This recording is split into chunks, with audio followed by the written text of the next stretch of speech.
Good morning. Welcome to episode 8 of Holy Tea Time. We've got messy hair, check. Pajamas, check. Tea, check. All right, let's get into the devotional of the day. Streams in the Desert. If you are following along, if you want to grab this book, it's a 365 devotional. And today is October 29th. He will sit as a refiner and purifier of silver. Malachi 3:3. Our Father who seeks to perfect his saints in holiness knows the value of the refiner's fire. It is with the most precious metals that a metallurgist will take the greatest care. He subjects the metal to a hot fire, for only the refiner's fire will melt the metal, release the dross, and allow the remaining pure metal to take a new and perfect shape in the mold. A good refiner never leaves the crucible, but, as the above verse indicates, will sit down by it so the fire will not become even 1 degree too hot and possibly harm the metal. And as soon as he skims the last bit of dross from the surface and sees his face reflected in the pure metal, he extinguishes the fire. This is so perfect. I mean, it's just, there's a lot of parables and a lot of metaphors in the Bible, and this is one of the most perfect verses and most perfect descriptions of what God does for us. We will go through trials. We will go through very difficult circumstances. We will suffer, and we will be tested and pressured, but he will never push us too far if we put our trust and rest in him. Lay all our anxieties on him. Lay all our worry on him. If we trust in him that he's putting us through something to forge us into something stronger, to forge us into something better, then we're good. That was Arthur Tappan Pearson that put that together. Okay, he sat by a fire of 7-fold heat as he looked at the precious ore, and closer he bent with a searching gaze. As he heated it more and more, he knew it had ore that could stand the test, and he wanted the finest gold to mold as a crown for the king to wear, set with gems with a price untold. So he laid our gold in the burning fire, though we would have asked for delay. And he watched the dross that we had not seen, and it melted and passed away. I assume dross is some kind of impure, sort of not worthy waste that gets burned off in the refiner's fire. And the gold grew brighter and yet more bright, but our eyes were so dim with tears. We saw but the fire, not the master's hand, and questioned with anxious fears. Yet our gold shone out with a richer glow as it mirrored a form above that bent o'er the fire, though unseen by us, with a look of unspeakable love. Should we think that it pleases his loving heart to cause us a moment's pain? Not so, for he saw through the present cross the joy of eternal gain. So he waited there with a watchful eye, with a love that is strong and sure.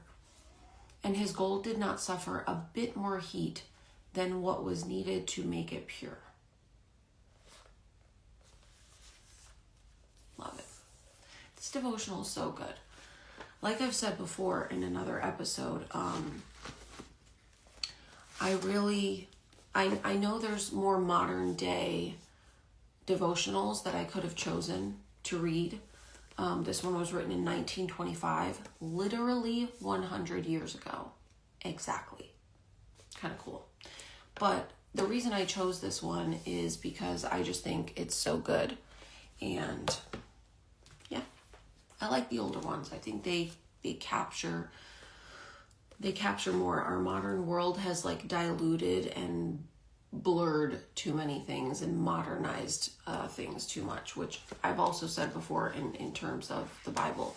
The newer versions or translations of the Bible, I don't like as much as the older ones, even though they're a little bit easier for some to understand. Okay, let's get into biblical history of the day. Yesterday, we got into some interesting stuff. I highly recommend watching yesterday's episode 7. We're gonna, biblical history is going to also take us into some eschatology, I guess you call it, and some theology differences and things that have evolved in our modern world that I don't necessarily agree with, that I don't necessarily think are accurate or are, are true biblical scriptural correctness. I don't know how else to say that, but it's early, so forgive me. Okay, this is the Messianic Apocalypse, and we read part of this yesterday, and it was so crazy. You got to watch yesterday's episode, I'm telling you. If you haven't watched it, watch yesterday's episode. Okay. The scrolls also explained the sense of prophetic purpose of the Qumran sect in the Judean desert in terms of Isaiah's statement. Quote, "A voice is crying, prepare a way for the Lord in the wilderness." Isaiah 40, verse 3. The same expression of purpose given by John the Baptist in the Gospels. The scrolls also contain Beatitudes, 4Q525. I think these numbers have something to do with their place in the Dead Sea Scrolls, like their verse in the Dead Sea Scrolls. Similar to those of Jesus' Sermon on the Mount, Matthew 5, 3 through 12, and on the plain, Luke 6, 20 through 23, use vocabulary unique to the New Testament sons of light, works of righteousness, and Belial, and have similar political and social views on such subjects as predestination, the temple, divorce, and prophetic events climaxing in a messianic age. Okay, that was a mouthful. But very cool. So when people say Christians shouldn't be involved in the Bible, Christians shouldn't, involve themselves in politics, Christians should stick to the Bible and should not be involved in politics. That is nonsense. The whole Bible, I'm not holding a Bible, but the whole Bible is filled with politics. I mean, it really is. It's filled with politics. So the fact that they say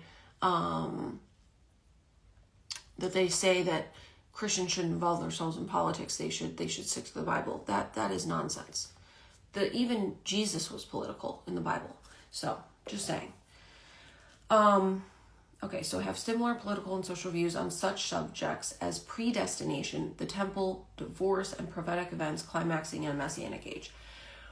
With respect to motive for the Sanhedrin's condemnation of Jesus and approval for the Roman punishment of crucifixion, the temple scroll shows that the condemnation was based on an interpretation of Deuteronomy 21, verse 22 through 23, in which the punishment of hanging a man on a tree is mentioned.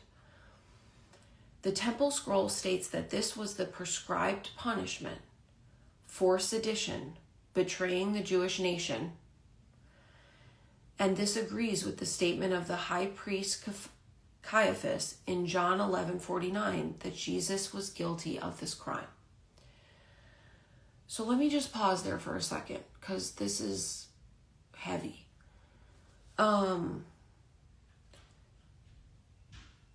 They said that Jesus was prescribed punishment for sedition, betraying the Jewish nation.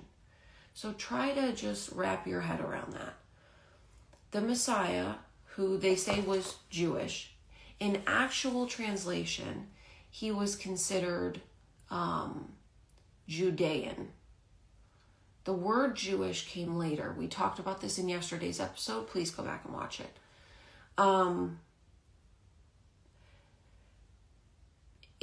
If the Jewish religion or practice had become muddy, had become diluted, had become corrupted, which it had, by the elders and by the teachers of the law and by the rabbis, and Jesus came to wipe clean, to bring the new covenant, to not only first seek the Israelites first, but then invite and graft into the olive tree the Gentiles.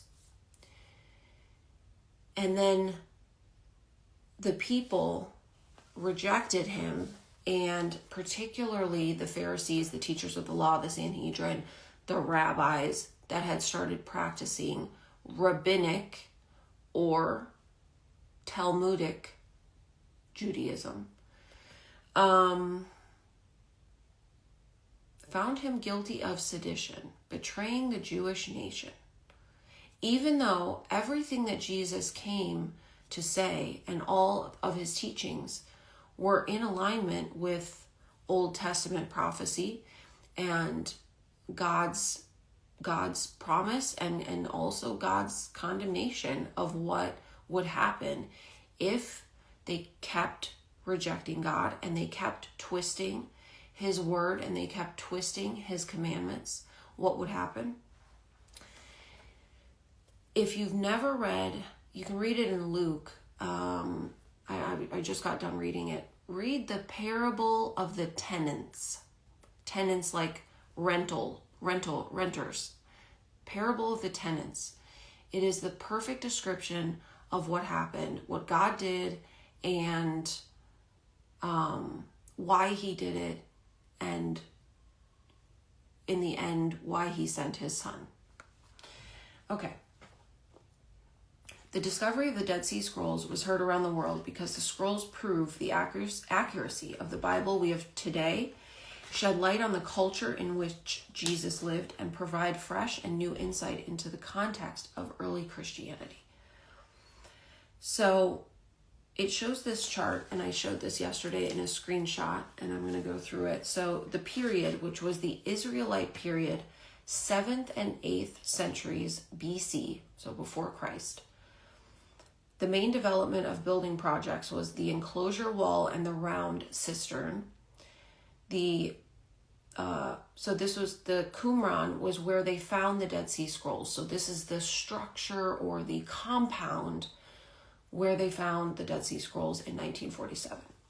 Period IA, or I guess they call it Roman numeral 1A, C, 134 through 104 BC, so we'll say shortly, a century before Christ. 2 rectangular cisterns, inlet channel, was built. Period 1B, 103 through 31 BC. The tower, more cisterns, the western block, and the use of the South Plateau. Interruption in occupation, so 31 through 4 BC, buildings were destroyed by fire, allegedly as a result of an earthquake reported to have occurred in 31 BC by Joseph Flavius, War 1, 270 through 72, and Antiquities 15, 121 through 22. So I assume these verses that I'm reading are from this book, Secrets of the Dead Sea Scrolls and Stones Cry Out. would be the author, Joseph Flavius. I'm going to have to look that up. What book did Joseph Flavius write? Period 2, which was 4 BC through AD 68. So this is right before Jesus and through his life on earth. Repairs to 1B structures, 2 reservoirs, use of South Plateau. And then the destruction of the Jewish settlement, AD 68 by the Roman army. And I believe that destruction was completed by AD 70. Period 3, after AD 68, use of main block southeast cistern water channel. Okay, here we go. Oh, this is a cool looking couple of pages here. So maybe we'll pause there. Let me see. It is 8:06. Okay. Yeah, we're gonna pause here. Here is, we'll get into this tomorrow, but I will show you the screenshot today. Here is a timeline of the people and events in Israel through AD 100. This book is so cool. It is, I don't remember how much I paid for it. It was worth every penny. I think it was on sale at Hobby Lobby. Highly recommend everybody grab it. Rose Handbook of Bible, Charts, Maps, and Timelines. It's very illustrated. It has a lot of illustrations, a lot of charts, and maps. And it's, I can read it to you, but I think it's way better to have in your hands. Okay, so yesterday I went to an event where there was a presentation done, and it was regarding digital ID. And I've talked about this before on a previous episode, and I just want to reiterate what is to come and what it means. By 2028, what they are saying, and by they I mean like the tech overlords and the people that are pushing this system that biblically is considered the beast system. So it is a system of control in which they're going to control all of our money and our movement. And unless we take, and even if we take the mark or the biometric chip or the barcode or the whatever it is that they're going to try to force us to take. Initially, your digital ID will be like a biometric. At the end, it will, they will say that people are able to hack that, or people are able to copy that, or people are able to, sort of game the system. And so they will require everyone to have something implanted either on your hand or on your head, and which is, biblical prophecy. Life will become very uncomfortable for people initially, for people who refuse the mark and refuse to worship this image of the beast, which is AI, in my opinion, and AI and blockchain. So what that means is that in the beginning, it will become very uncomfortable and you'll be ostracized. This is per Bill Gates, ostracized from society. In the beginning of this trial, it will become uncomfortable for those people. Travel will become more difficult. Money will become more difficult. Buying things that you need will become more difficult. Commerce, etc. However, long-term, life for those that take it, life for those that concede, that surrender, that accept it, will become hell on earth for those people. So, let me clearly say this again. Initially, those of us that refuse it, those of us that know our Bibles, those of us that understand what it is full control over your autonomy. It is full control over your life. We will suffer. We are going to suffer, period. However, there is no going back if you accept it. You must not accept it, no matter what, no matter if they take away every earthly comfort that you have. Because what comes next, or later in the system, in the process, in the timeline, is so horrific that you will be on your knees thanking God, thanking everyone that warned you that you did not take it. Okay? And it's not only for what happens on earth, it is for the final judgment through God. You must not take it. Okay? That is my plea. That is my news for the day. I'm going to probably keep hammering this periodically on these episodes because it's coming so soon. I think there's like over 20 states in the US that have already adopted some form of digital ID, and that's just the baby step. That's the first baby step. It's going to escalate, and so by 2028, they're saying whoever doesn't take it will be ostracized. So we have less than 3 years. 2.5. Yeah. If you have any questions, please share them on the Instagram, share them on the YouTube. Put them in the comments. I will check them and answer them tomorrow morning on tomorrow morning's episode of Holy Tea Time. I will see everybody tomorrow morning bright and early for the next episode. Have a blessed day. See you soon.